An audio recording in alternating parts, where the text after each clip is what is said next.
For this next question, for the second question, we are going to find the derivative of x plus 1 raised to the cube divided by x. In finding the derivative of this, y prime is equals to, you can use the formula. If you have y, which is equals to u over v, in this particular case, we can use this formula. The y prime of u over v is simply equals to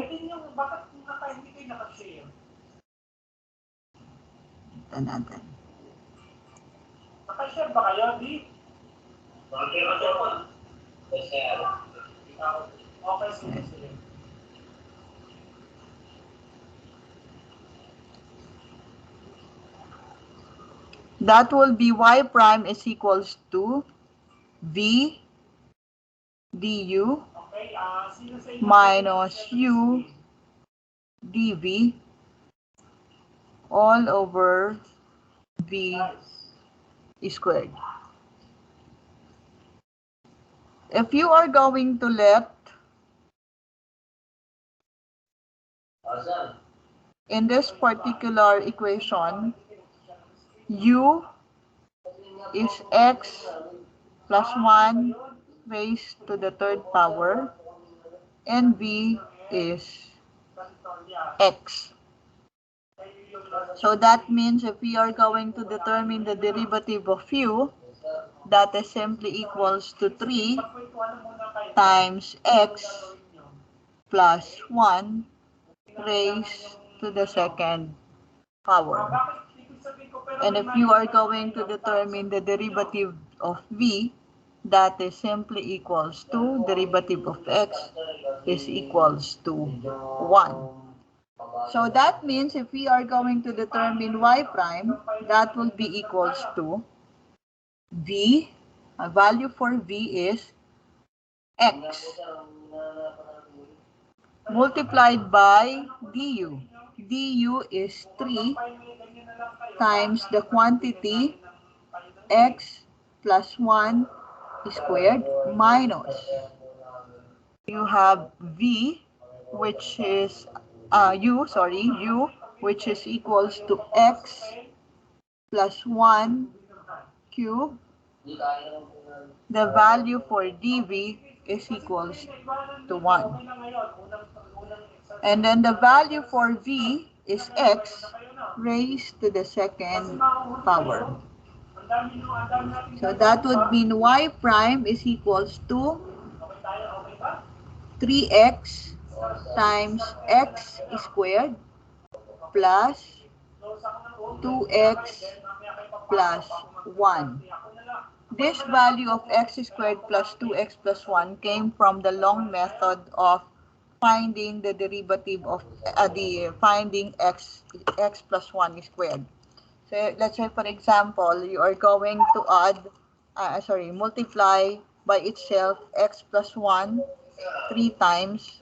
That would be our long method, will result to a given value of, x plus 1 squared will result to a given value of x squared plus 2x plus 1. Let me show you how do we go about with the long method.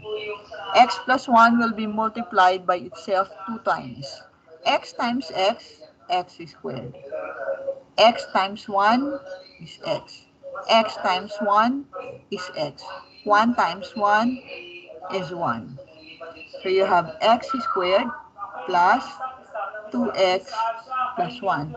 So you have x squared plus 2x plus 1 minus. Then we have x plus 1 raised to the third power. So you multiply this by x plus 1.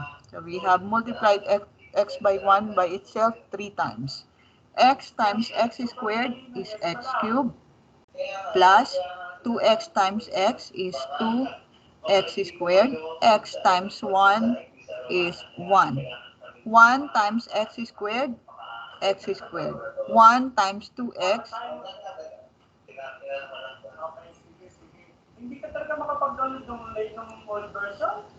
Let's say 1 times 2x is 2x.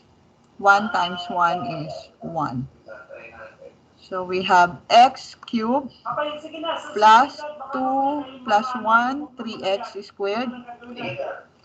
So that would be x cubed plus 3x squared plus 3x plus 1.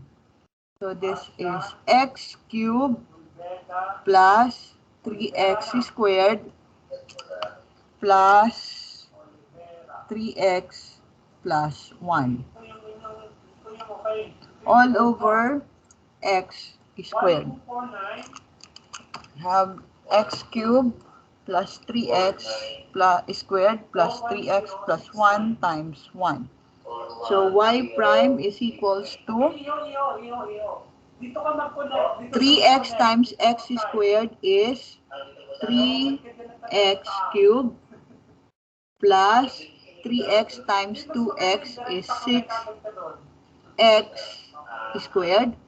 3x times 1 is 3x minus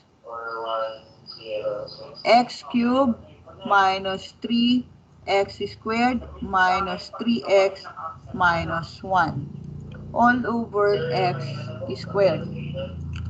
3x cubed minus 3 minus x cubed is equals to 2x cubed. 6x squared minus 3x squared is 3x squared. 3x minus 3x is 0 minus 1 all over x squared. And this will be our final answer for question number 2. So if you are going to find the derivative, this will be our answer. You find the derivative of x plus 1 raised to the third power all over x. Okay, you use this formula, y prime is equals to v du minus u dv all over b squared.